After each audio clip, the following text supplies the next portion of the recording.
Mes chers amis, il y a un midrash qui se trouve au tout début de la parasha de Bereshit, qui est interpellant, qui est surprenant et qui, comme on va le voir, Bezrat Hashem, est plein de sens. Le midrash nous dit la chose suivante. Ve'haaretz haïta tohu vavohu elu ma'asehem shel reshaim. Lorsqu'on nous dit, au tout début de la création du monde, que la terre était complètement tohu bohu, ça fait allusion aux actes accomplis par les reshaim, par les mécréants. Les mécréants, leurs actes, c'est du tohu bohu. Vayomer Elokim yehi or, et lorsque Akadosh Baruch Hu est intervenu, et qu'il a dit que la lumière soit, Elo Maasehem Shel Tzadikim. Ça vient faire allusion aux actes qui sont accomplis par les Tzadikim. Donc d'une part, le tohu bohu, d'autre part, l'inverse du tohu bohu, la lumière qui est éclairante, qui est bienfaisante. Dit le Midrash, attachez vos ceintures, Aval eni yodea be'eze mehem chafetz, im bemaase elu, im bemaase elu.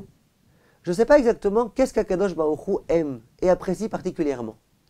Est-ce que c'est les actions qui sont accomplies par les Reshaïm ou est-ce que c'est les actions qui sont accomplies par les Tzadikim? Est-ce que Hachem préfère le tohu bohu ou est-ce qu'il préfère la lumière? Midrash surprenant. Continue le Midrash et dit Kevan dirtiv vayar Elokim et haor kitov, puisqu'on voit dans la suite de la paracha qu'il a écrit, et voilà que Dieu vit que la lumière est bienfaisante, qu'elle est bonne. De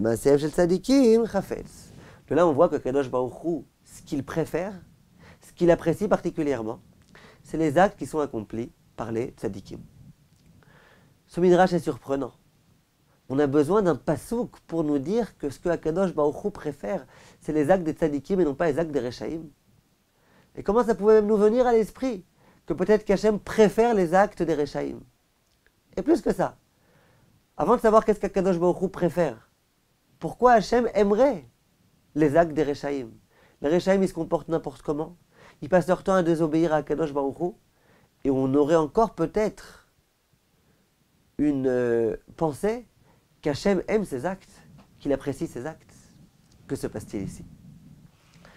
En fait, on est obligé de dire, et j'ai vu que c'est dans ce sens-là que le Rav Ezrahi va, on est obligé de dire que lorsqu'on parle des actes accomplis par les Reshaïm, on ne parle certainement pas des Averot, des péchés qui ont été commis par ces Reshaïm.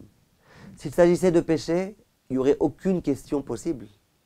Toute la problématique du Midrash n'aurait pas du tout commencé. Donc on est obligé de dire que lorsque le Midrash s'interroge, quels sont les actes qu'Akadosh Baruch Hu préfère? Est-ce que c'est les actes des Tzadikim ou les actes des Reshaïm? On parle de mitzvot. Vous savez que même les Reshaïm, même les mécréants, Baruch Hashem, ils accomplissent malgré tout des mitzvot. Ils se rendent à la synagogue, par exemple, le jour de Kippour. Ils font quelquefois de la tzedaka. Ils aident les autres quelquefois. Ils accomplissent des mitzvot. Et les tzadikim, eux bien évidemment, ils accomplissent aussi des mitzvot. D'où la question du Midrash. Quels sont les mitzvot qu'Akadosh Baruch Hu chérit particulièrement? Est-ce que c'est les mitzvot qui sont accomplis par les tzadikim? Ou est-ce que c'est les mitzvot qui sont accomplis par les reshaïm? Ces reshaïm-là qui n'accomplissent que peu de mitzvot, des mitzvot qui ne sont peut-être pas d'une immense qualité. Peut-être que c'est ces mitzvot-là qu'Akadosh Baruch Hu apprécie particulièrement. Vient le Midrash et il apporte un pasouk duquel on voit explicitement qu'Akadosh Baruch Hu préfère les mitzvot des tzadikim que les mitzvot qui sont accomplis par les reshaïm. Qu'est-ce qu'il y a de particulier dans les mitzvot qui sont accomplis par les reshaïm? Comment ça se fait que peut-être que ces mitzvot-là seraient même encore plus importantes que les mitzvot des tzadikim? Qu'y a-t-il de particulier dans ces mitzvot-là? Tout d'abord, quelque chose de tout à fait particulier, c'est le labeur que s'est donné le rachat. Si pour le tzaddik c'est quelque chose de tout à fait naturel, de bien se comporter de façon morale, d'accomplir les mitzvot, d'obéir au commandement qu'Akadosh Baruch Hu nous a donné, pour le rachat, c'est quelque chose qui n'est pas du tout naturel, qui n'est pas du tout évident. C'est donc une fatigue particulière. C'est donc un labeur particulier. Et lorsque le rachat accepte finalement d'accomplir une mitzvah, qui s'est laissé convaincre, par exemple, par la personne qui l'a invité à accomplir cette mitzvah, c'était un effort particulier qui a été fourni par lui. Et donc, en ce sens, cet acte-là a une saveur particulière aux yeux d'Akadosh Baruch Hu, à tel point qu'on pourrait penser que cet acte-là est supérieur à l'acte qui a été commis facilement, naturellement, par le tzaddik. En dehors de ça, le rachat, il est habitué à accomplir des averot. Il n'est pas du tout habitué à accomplir des mitzvot. Et réussir un petit peu quelquefois à briser complètement toutes les barrières de l'habitude, c'est extrêmement difficile. Or, le rachat, lorsqu'il accomplit une mitzvah, il était obligé de procéder à cela pour pouvoir accomplir cette mitzvah. Plus que ça, lorsqu'un homme s'habitue à commettre des averot, et bien au bout d'un moment, ces averot, il est écrit dans la Gemara, elles deviennent quelque chose de permis à ses yeux. Pire que ça devient presque des mitzvot pour lui. Il va réussir à tout légitimer. Et pour lui, les averot qu'il commet, c'est des mitzvot. Et les mitzvot qu'il s'empêche d'accomplir à chaque fois, il se convainc du fait qu'il a raison de ne pas les accomplir. De venir un jour et de dire non, jusqu'à présent je me suis trompé. C'est bien d'accomplir cette mitzvah. Aujourd'hui je vais faire l'effort d'accomplir cette mitzvah.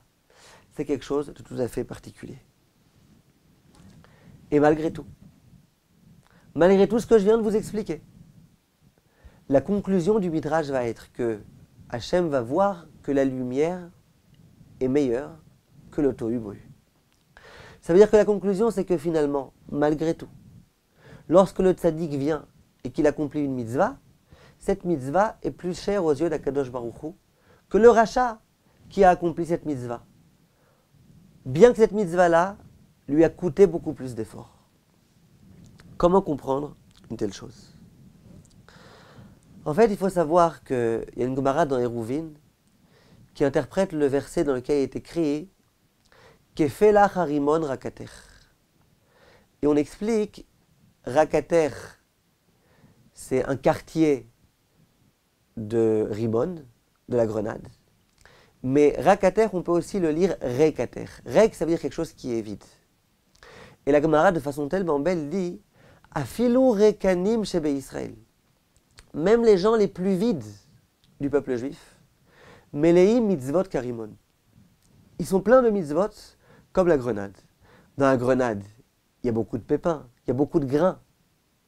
Et bien il est écrit que même les gens qui sont vides, même les Réchaïm, comme on les appelle un peu vulgairement, même les Réchaïm du peuple juif, quand on scrute bien, quand on analyse bien, eh ben, ils sont pleins de mitzvot, comme la grenade est pleine de grains. Alors Rabim s'interroge, et ils disent, alors je ne comprends pas. Si jamais même les personnes qui sont vides, elles sont pleines de mitzvot comme la grenade, ben elles ne sont pas vides. La grenade, elle n'est pas vide. La grenade, elle est pleine. Alors comment ça se fait que lorsqu'on veut nous parler des gens qui sont vides, on nous dit ils sont tellement vides qu'ils sont comme la grenade. Alors ils sont plus vides. Alors c'est vrai que les tzadikim, ils sont encore plus remplis que la grenade, mais il n'empêche que le rachat, si on considère qu'il est rempli comme une grenade, il est déjà plus vide.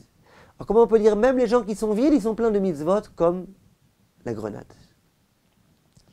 L'un des grands rabbanim, le Rav Barvada, il explique de la façon suivante. Et il dit dans la grenade, il y a quelque chose de particulier. C'est que c'est vrai qu'il y a beaucoup de grains, mais tous les grains sont déconnectés l'un de l'autre.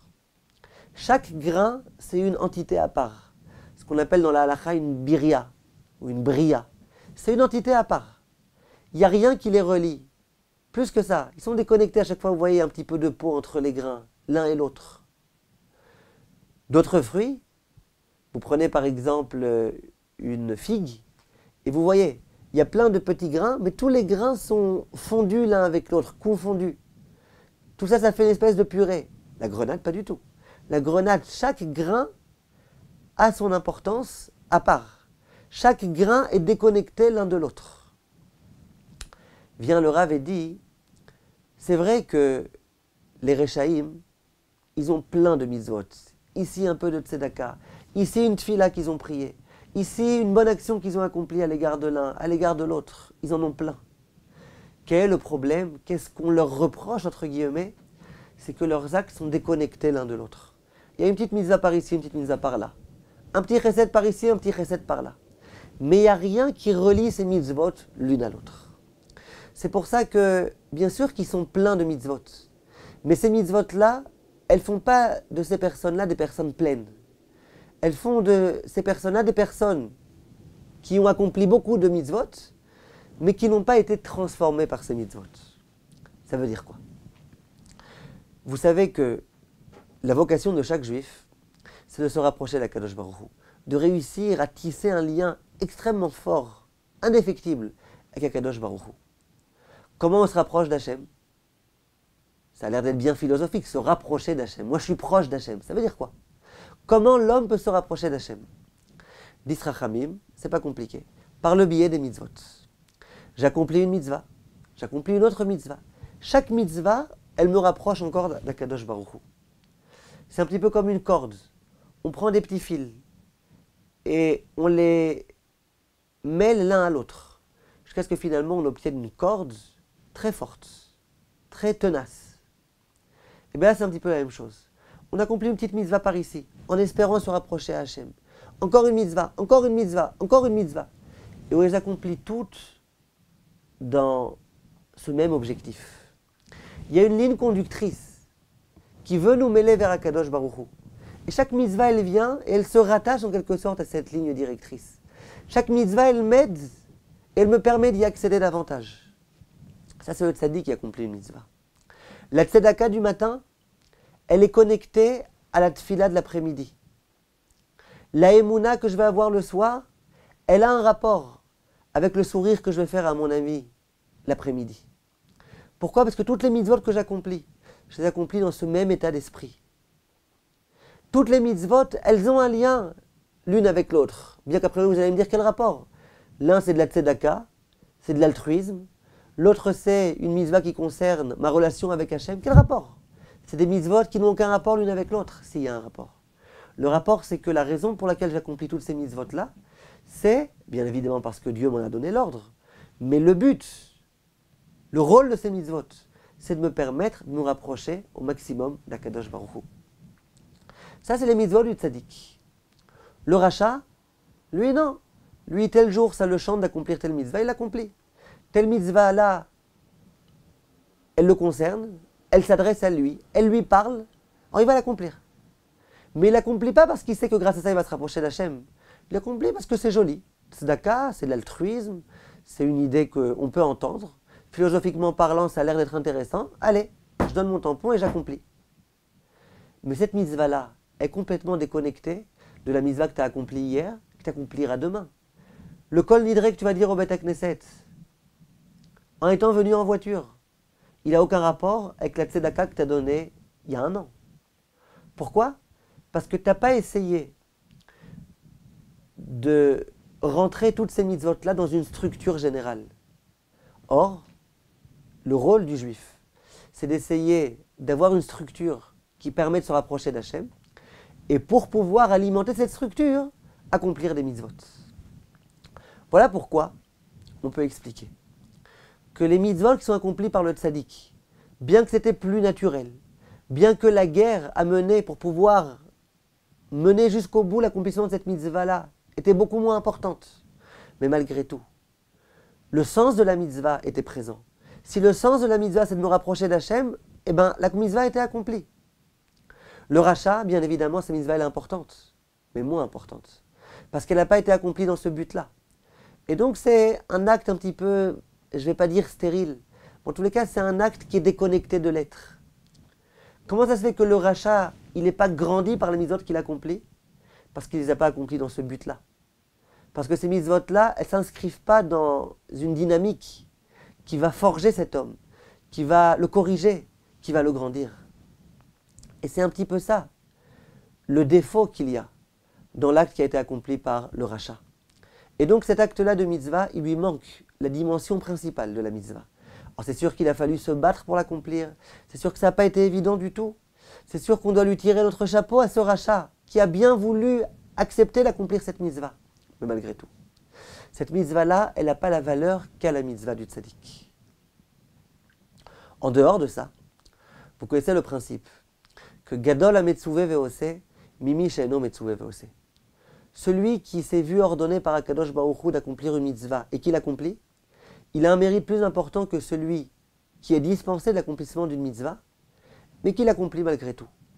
Un homme, par exemple, qui va écouter le shofar le jour de Rosh Hashanah, il va avoir un salaire plus grand qu'une femme qui va écouter le shofar à Rosh Hashanah. Parce que la femme n'est pas tenue, elle n'est pas obligée d'écouter le shofar, or que l'homme est obligé. Si la femme décide d'aller écouter alors qu'elle n'est pas obligée, on considère que, d'une certaine façon, elle a moins de mérite que l'homme. Pourquoi? A priori, moi j'aurais pu dire l'inverse. L'une des explications qui est donnée, c'est que la femme, elle sait très bien que si elle veut, elle va. Si elle ne veut pas, elle n'y va pas. Et donc, elle se sent être libre. Elle n'est pas ligotée par une mitzvah qu'elle est obligée d'accomplir. Quand on n'est pas obligé, c'est beaucoup plus facile d'accomplir. Et donc, elle fait preuve de bonne volonté, elle va écouter le shofar. Sachant très bien que si elle ne voulait pas aller, elle aurait pu ne pas aller. Par contre, l'homme, il se sent être ligoté. Il est obligé d'accomplir. S'il n'accomplit pas, il risque de devoir rendre des comptes à Dieu. Cette dimension-là, de se sentir ligoté et de malgré tout accomplir, ça donne à cet acte-là une valeur beaucoup plus importante. On peut dire que c'est un petit peu la même notion ici. Le tzaddik, lui, il sait qu'il est obligé. Il sait qu'il doit, dans tous les cas, accomplir les mitzvot. Le rachat, il est aussi obligé, mais il ne se sent pas être obligé. Il sent que lui, il fait ce qu'il veut. La preuve, hier, il a profané le Shabbat, et demain, il reprofanera le Shabbat. Simplement aujourd'hui, il a eu un élan de spiritualité, une envie de bien faire, et il n'a pas profané Shabbat. Mais il savait que s'il avait voulu, il aurait pu le faire. C'est vrai qu'il ne peut pas vraiment le faire, parce qu'il est juif, il n'a pas le droit. C'est pas parce qu'il est rachat qu'il a le droit de faire ce qu'il veut, il n'a pas le droit. Mais comme il sent que s'il veut, il peut le faire, donc d'une certaine façon, c'était beaucoup plus facile pour lui d'accomplir cette mitzvah que l'autre. Et voilà pourquoi on peut entre autres expliquer la raison pour laquelle l'acte accompli par le tzaddik est beaucoup plus grand, et c'est cet acte-là qu'Akadosh Baruch Hu apprécie davantage. Dans tous les cas, on voit d'ici deux notions qui sont extrêmement importantes. Et c'est pour ça que ce cours s'adresse à tous les niveaux. Ce cours s'adresse aussi bien aux grands tzadikim que à ceux qui s'appellent eux-mêmes, en tous les cas, des Rechaïm. Aujourd'hui, il y a quelqu'un qui me disait, moi je ne comprends pas très bien c'est qui le public que tu cibles. Parce que tes cours, ils sont adaptés à tout le monde. Tu as des cours qui sont adaptés à des grands Talmidei Chachamim, et tu as des cours qui sont adaptés aux personnes qui sont loin de tout. Et je lui ai dit, bah oui, c'est ça que je vise. Moi, je vise tout le peuple juif. Je me vise moi-même, je vise mes semblables, je vise ceux qui sont supérieurs à moi, je vise ceux qui sont peut-être, entre guillemets, inférieurs à moi, s'il y en a. Je vise tout le monde. Toutes les personnes qui peuvent être concernées par ce que je dis, c'est ces personnes-là que je vise. Et bien, ce Dvar Torah-là, il vise tout le monde. Il a de quoi renforcer les tzadikim, et il a de quoi renforcer ceux qui ne le sont pas. Pourquoi? Commençons par ceux qui ne sont pas tzadikim. Ceux qui ne sont pas tzadikim, quelquefois, ils sont très rapidement découragés. Et ils se disent, bon d'accord, ici on a accompli une petite mitzvah, ici on a ouvert notre porte-monnaie, on a fait un don pour tel yeshiva, pour tel pauvre. C'est vrai qu'on a fait un acte, mais cet acte-là, a-t-il vraiment de l'importance? A-t-il vraiment de la valeur aux yeux d'Akadosh Baruch Hu? Est-ce qu'il vaut quelque chose? J'étais à la synagogue en voiture pour aller prier le jour de Kippour. Alors c'est vrai que la prière était importante, mais elle vaut vraiment quelque chose? Ouais, j'ai pris la voiture avant, je vais prendre la voiture après. Et puis dans tous les cas, j'ai pas une émouna très grande, j'ai pas une émouna très forte. Ça vaut quelque chose, mes mitzvot? Et bien ce midrash-là, il vient nous dire que non seulement ça vaut, mais ça vaut énormément. Et ça vaut à tel point vrai que le midrash s'est interrogé. Est-ce que cet acte-là n'est pas peut-être même supérieur à l'acte des tzadikim? Le midrash, si j'ose m'exprimer ainsi, n'est pas idiot. Lorsque le midrash soulève une question, c'est pas de la rhétorique, c'est que c'est une question qui se pose vraiment. Et lorsque le midrash affirme qu'on avait besoin du verset pour trancher, c'est que sans le verset, on n'aurait pas pu délibérer. Ça veut dire que l'acte du rachat, c'est un acte qui est extrêmement cher aux yeux d'Akadosh Baruch Hu. Or c'est vrai qu'une fois qu'on va trancher, il va s'avérer qu'il est peut-être un petit peu moins grand, ou beaucoup moins grand que l'acte du tzaddik. Mais il est malgré tout extrêmement cher aux yeux d'Akadosh Baruch Hu. Et si à un moment donné, le Yetzer Hara vient essayer de convaincre ce rachat que ses actes ne sont pas du tout appréciés aux yeux d'Akadosh Baruch Hu, eh bien on a ici le Midrash qui vient nous le dire. C'est vrai que l'acte du rachat, il est tohu vavohu, il est tohu bohu, comme on a expliqué. Il est complètement déconnecté de toute cette chaîne-là qui est censée nous rapprocher d'Akadosh Baruch Hu. C'est du tohu bohu. Une mitzvah ici, une avéra par là, et tout s'enchevêtre comme ça, de façon désordonnée. Et donc cet acte-là qui est positif, on pourrait croire qu'il est complètement annulé par les actes qui sont négatifs, qu'il a été amochi par ces actes-là. Réponse, non, c'est pas vrai. C'est pas vrai. L'acte lui-même, lorsqu'on le regarde en tant qu'acte, c'est une mitzvah. Et cette mitzvah-là, elle est chère aux yeux d'Akadosh Baruch Hu. Et ça doit revaloriser les actes positifs que le rachat commet. Ça doit réhabiliter un petit peu la condition du rachat. Bien sûr, il ne faut pas se suffire de cela. C'est sûr, ne croyez pas que c'est ce que je suis en train de vous dire. Il faut essayer de progresser au maximum. Mais savoir déjà que les petits actes qu'on a le mérite d'accomplir, ces actes-là, ils sont chers aux yeux d'Akadosh Baruch Hu. C'est important à savoir. Et ça, c'est la consolation que doit être celle de celui qui pense être rachat. Alors, il est peut-être rachat, il est peut-être vide, en ce sens où ces actes sont déconnectés l'un de l'autre, mais qu'il sache que malgré tout, ces actes-là, ces grains-là de la grenade, ont une importance. Les tzadikim, eux aussi, ce midrash est censé les revaloriser. Dans quelle mesure?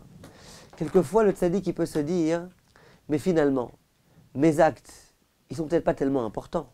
Pourquoi?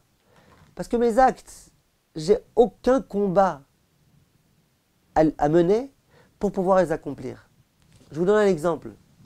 Il y a des tzadikim qui se disent, moi le Shabbat, je ne fume pas de cigarette. Et c'est normal. J'ai été éduqué dans une famille dans laquelle on ne fumait pas de cigarette. C'est sûr que je ne fumerai pas de cigarette. Est-ce que je vais recevoir un salaire pour le fait de ne pas fumer de cigarette? Et puis, être tzedaka, c'est quelque chose d'inné en moi. C'est comme ça qu'on m'a éduqué. Dans mon biberon, on m'a rentré la mitzvah de tzedaka. C'est normal que j'accomplisse cette mitzvah-là. Est-ce que je vais recevoir un grand salaire pour avoir donné de la tzedaka, or que c'était tellement évident, tellement naturel pour moi? Et quelquefois, le tzadik, il perd la confiance, il perd la conviction dans les actes qu'il accomplit. Parce qu'il se dit de toutes les façons, c'était normal. Alors, le Baal Tchouva, qui aujourd'hui va accomplir des grandes choses, lui, bien sûr qu'il a un mérite. Mais moi, j'ai un mérite quelconque dans ce que j'accomplis. Vient ici le Midrash. Et il dit bien sûr que tu as un mérite. C'est vrai que le Midrash, à un moment donné, il a pu penser que ton mérite était moins grand que celui du rachat, justement, parce que toi, lorsque tu as accompli cette mitzvah, tu n'as pas eu besoin de mener un combat. Mais conclusion du Midrash, c'est que ton acte est encore plus important. Tu n'as pas eu de combat à mener, d'accord, mais peu importe. Étant donné que tu as accompli cette mitzvah-là, étant donné que tu essayes de te construire, de bâtir et tisser une relation avec Akadosh Baruch Hu par le biais de ces mitzvot-là, eh bien ces mitzvot-là, elles sont très chères aux yeux d'Akadosh Baruch Hu, même si tu n'as pas eu besoin de te battre pour accomplir ces mitzvot-là. Il y a un verset très intéressant. Lorsque Akadosh Baruch Hu, au début de la parashat Béa Alotra, va indiquer à Aaron la façon dont on va devoir procéder pour l'allumage de la menorah, il est écrit juste après Vaya asken Aaron. Et Aaron va faire exactement ce qu'Akadosh Baruch Hu lui a demandé d'accomplir. Dit Rashi sur place, Leagid shifro shel Aaron, shelo shina. Ça vient nous montrer la grandeur de Aaron qui a accompli ce qu'Akadosh Baruch Hu lui a demandé au pied de la lettre. Aaron à Cohen. Hachem lui a dit tu allumeras de cette façon et il a allumé de telle façon. De cette façon-là précisément. Il n'a pas commencé à modifier un petit peu l'ordre d'Akadosh Baruch Hu. Dès qu'on lit ce Midrash, ce Rashi, on s'interroge. On dit mais de qui on parle là? Si on parlait d'un petit n'importe qui, d'un kidam, d'un homme quelconque, on aurait pu dire Hachem lui a demandé de faire cela et il l'a fait. Et il n'a pas dévié de la moindre virgule. Ça aurait peut-être été un compliment, je ne suis même pas encore certain. Mais Aaron, pourquoi on a pu penser un seul instant que Aaron n'allait pas faire ce que Kadosh Baruch Hu lui a demandé? Gdol adore. Hachem s'adresse à lui, lui dit tu feras de cette façon-là. On aurait pu penser qu'il n'allait pas le faire. C'est une tellement grande louange de dire tu sais, Aaron a fait ce que Kadosh Baruch Hu lui a demandé. Et Rachid dit oui. Regarde un petit peu la grandeur de Aaron. Il a accompli tout ce que Kadosh Baruch Hu lui a demandé. Eh bien, il y a certains rabbanim qui veulent expliquer de cette façon-là. Ils veulent dire, qu'est-ce qu'on croit? Aaron, s'il est arrivé à cet état-là, où ce qu'Akadosh Baruch Hu lui demandait d'accomplir, c'était une évidence pour lui. C'est qu'il a eu besoin de se construire. Il n'est pas né comme ça. Aaron n'est pas né Aaron. Quand il est né, c'était un petit gamin. Un gamin qui avait envie de faire les 400 coups, j'imagine, comme tous les gamins. Et puis, il avait la possibilité de se construire, de se rapprocher d'Akadosh Baruch Hu, ou au contraire, de s'écarter d'Akadosh Baruch Hu. Et c'est lui qui a décidé de se rapprocher d'Akadosh Baruch Hu. Si au jour d'aujourd'hui, c'est une évidence que Aaron va accomplir tout ce qu'Akadosh Baruch Hu va lui demander au pied de la lettre, c'est parce qu'il a fait un effort pour cela. C'est parce qu'il a bâti ce lien avec Akadosh Baruch Hu. S'il n'avait pas bâti ce lien, ça n'aurait pas du tout été une évidence. Comme cet homme-là, qui a décidé de devenir un juif religieux, et qui a décidé de ne pas fumer de cigarette Shabbat. Pour lui, c'est plus une guerre, pour lui, c'est une évidence. Pour lui, c'est clair qu'il va accomplir la volonté d'Akadosh Baruch Hu qui ne profanera pas le Shabbat. Simplement, vous êtes d'accord que si jamais ça n'avait pas été une évidence pour lui, et qu'il avait eu un grand Yetzer Hara le jour de Shabbat de fumer, et qu'il n'avait pas fumé, on comprend que là, il aurait mérité un salaire. Dis Rachamim, alors qu'est-ce qu'on pense? Que du fait qu'il s'est fatigué, qu'il s'est construit, il ne va plus recevoir de salaire? Bien sûr qu'il reçoit un salaire. Le simple fait qu'il se soit construit, et qu'il se soit habitué à l'idée que lorsque Kadosh Baruch Hu me demande quelque chose, je dois l'accomplir. C'est grâce à ça qu'aujourd'hui c'est devenu une évidence. Alors qu'on va penser que c'est fini, il n'a plus aucun salaire, toutes ces misotes elles n'ont plus aucun sens parce qu'aujourd'hui tout est évident pour lui. Chazvé Shalom de penser une telle chose, ça serait injuste de la part d'Akadosh Baruch Hu. C'est ce qui est écrit ici. Aaron, ça a été quoi sa grandeur? Ça a été Sheloshina, qu'il a fait ce qu'Akadosh Baruch Hu lui a demandé. Ah, c'était évident? Oui. Une fois que Aaron est devenu Aaron, tout est une évidence. Alors c'est la raison pour laquelle c'est pas une louange, c'est pas un compliment qu'on peut dire à son égard. Un juif religieux, on ne peut pas dire que c'est un compliment que Baruch Hashem, le Shabbat, il n'allume pas son portable. C'est un compliment. Pourquoi c'est un compliment? Parce qu'il aurait très bien pu faire ce que beaucoup d'autres personnes ont fait, de se forger un chemin dans lequel tout est permis et de parler au téléphone le Shabbat. Le compliment, c'est qu'il ait choisi cette voie-là dans laquelle on s'habitue à ne pas parler. Qu'au jour d'aujourd'hui, ce soit quelque chose d'évident, c'est sûr. Voilà ce que ce midrash-là, le midrash de la paracha de Bereshit, est capable de nous enseigner. Oui, les tzadikim, qui n'ont quasiment plus aucune guerre à mener, entre parenthèses, ne vous inquiétez pas, ils en ont encore des guerres.